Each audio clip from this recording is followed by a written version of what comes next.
Hello guys, this is Jeff from GoPro Do It. Today we have an Audi 2013 A5 3.0 Supercharger. We have a leakage in the coolant. I have pressurized the system and we have found leakage somewhere down under. What I have to do is I have to remove the supercharger, check the hoses. Could be the breather, could be a hose, could be the water pump. So we're gonna figure it out and try to solve it. What we need to do at first to remove these caps covers, we need to remove this hose from these clips. These are the bolts of the supercharger itself. We have to remove these connections, these hoses. That's it. We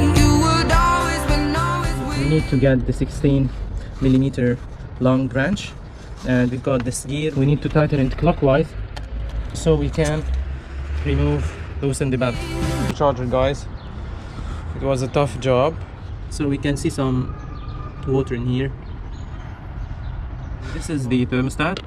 I've removed 3 bolts and I've got still this 1, 2, 3 and 4.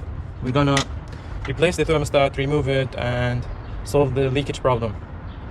We've got this hose that we should pull it away in order to disassemble the thermostat. This is connected to the motor housing and there are 2 up and down bolts, T30. So we need to untighten them in order to push this hose towards my side and pull out the thermostat. Now we have to remove these 3 bolts, the cover of the water pump.